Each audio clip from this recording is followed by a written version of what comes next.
Bonjour à toutes et à tous. Notre leçon d'aujourd'hui, c'est une leçon de grammaire. C'est le complément d'objet indirect. On a vu le complément d'objet direct. C'était la leçon précédente. Le complément d'objet direct. Qu'est-ce qu'un complément d'objet direct? Le complément d'objet direct, c'est un complément du verbe qui se place, bien sûr, juste après le verbe. Juste après le verbe.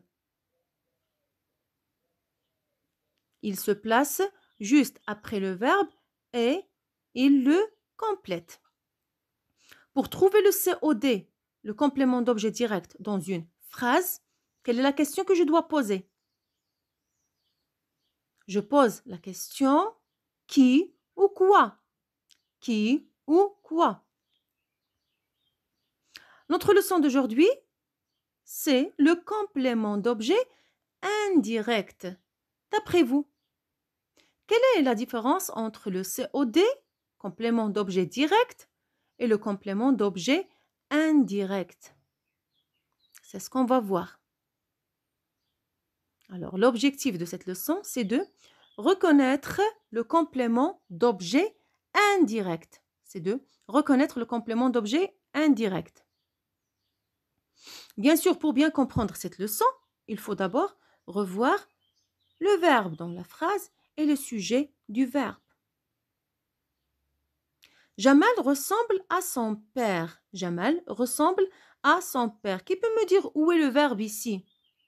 Où est le verbe? C'est ressemble. Très bien. C'est ressemble. Et où est le sujet? Où est le sujet? Le sujet, c'est Jamal. C'est Jamal. À son père, c'est un complément. Est-ce que à son père est un complément d'objet direct? Regardez, est-ce qu'il est attaché directement au verbe ou bien il y a une préposition entre les deux? Deuxième phrase. Il pense à son voyage. Il pense à son voyage. Où est le verbe dans cette phrase? C'est le verbe penser. Très bien, c'est le verbe penser. Où est le sujet? Le sujet, c'est il. Ici, le sujet est un pronom personnel. Il pense à son voyage. À son voyage aussi, c'est un complément. Mais est-ce que c'est un COD? Est-ce que je peux poser la question par qui ou quoi? Bien sûr que non. Est-ce que le complément est attaché directement au verbe? Est-ce qu'il est placé après le verbe, juste après le verbe? Bien sûr que non.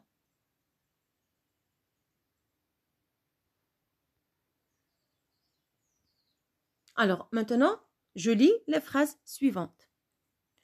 Mon frère pense à son ami. Mon frère pense à son ami. Je rends visite à ma cousine. Je rends visite à ma cousine.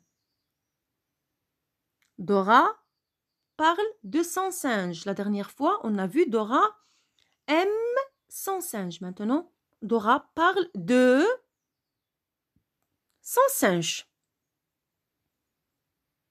Qu'est-ce que vous avez remarqué ici?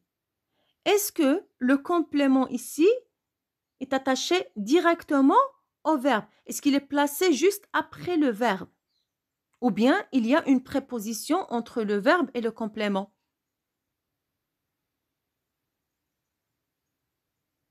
C'est très bien. Alors, il y a une préposition entre le verbe penser et le complément qui est son ami. Entre le verbe rendre visite et ma cousine qui est le complément. Entre le verbe parler et son singe qui est le complément. On a la préposition à entre le verbe et le complément. La préposition à entre le verbe et le complément. Et la préposition de entre le verbe et le complément. Donc, est-ce qu'on parle ici d'un complément d'objet direct? Mais bien sûr que non. On parle d'un complément d'objet indirect. Un complément d'objet indirect. C'est le contraire du mot direct. Pourquoi il est indirect? Pourquoi c'est un complément d'objet indirect? Parce qu'il y a une préposition entre le verbe et le complément. Entre le verbe et le complément. Vous voyez, j'ai écrit les prépositions avec une autre couleur et je les ai soulignées aussi. Pour faire la différence entre le COD et le COI qui est le complément d'objet indirect. Maintenant, si je veux trouver le COI, le complément d'objet indirect, dans une phrase, quelle est la question que je dois poser? Est-ce que je vais poser la question par qui ou quoi comme le COD? Non. Qu'est-ce que je vais faire? Je vais ajouter la préposition. Je vais ajouter la préposition. Je pose la question. Mon frère pense à qui? Mon frère pense à qui? Je rends visite à ma cousine. Je rends visite à qui? Dora parle de son singe. Dora parle de qui?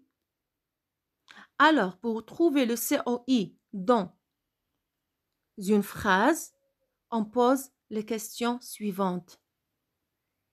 On pose les questions par les mots suivants. À qui? À quoi? Mon frère pense à qui?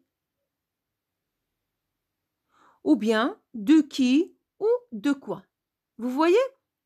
J'ai seulement ajouté la préposition. Alors, la préposition, c'est la différence entre le complément d'objet direct et le complément d'objet indirect. C'est facile. Direct, directement après le verbe. Indirect, il y a une préposition entre les deux. Alors, un petit résumé, une petite règle.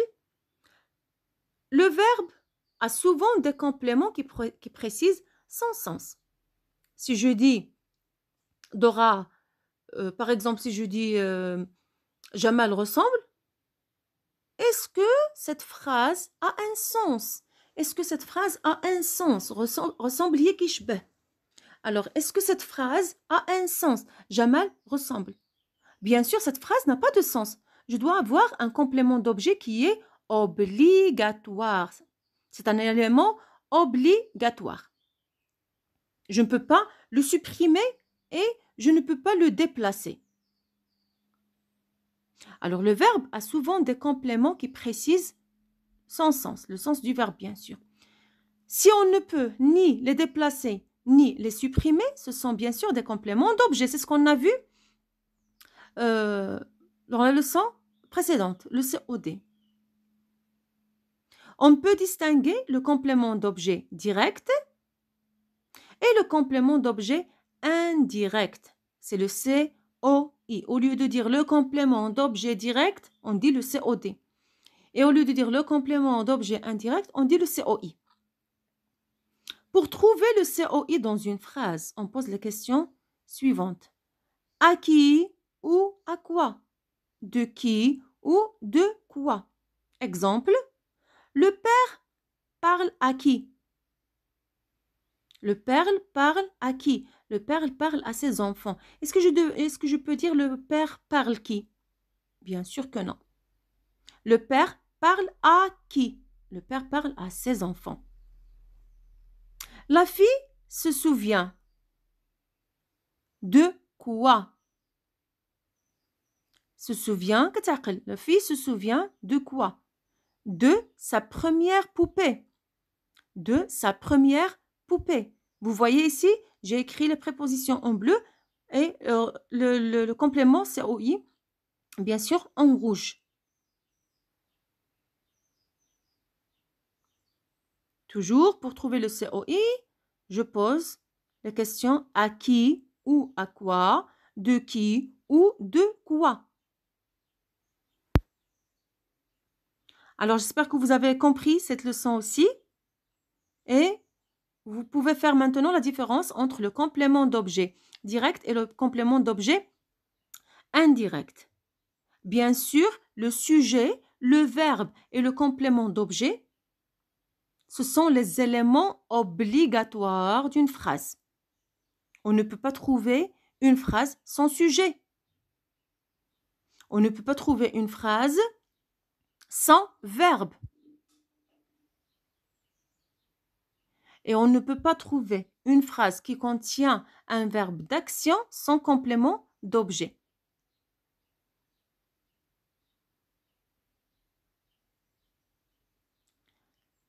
On peut trouver quelques phrases sans complément d'objet. Mais la plupart du temps, c'est pourquoi on utilise le mot souvent en haut. Souvent, ça veut dire la plupart du temps. La plupart du temps. D'accord? Parce que je peux dire par exemple, Ahmed mange. Je peux poser la question, Ahmed mange quoi? Ou bien je laisse Ahmed mange. Que fait Ahmed? Il mange. Mais il y a des verbes avec lesquels je dois écrire un COD ou bien un COI. Alors, merci à vous tous. J'espère que vous avez compris cette leçon. À la prochaine. Et avant de terminer, s'il vous plaît, vous allez trouver un exercice d'application, une vidéo, dans la boîte de description. Vous allez trouver une vidéo, bien sûr, qui contient un exercice d'application sur les COD et les COI en même temps. Bon courage à vous tous.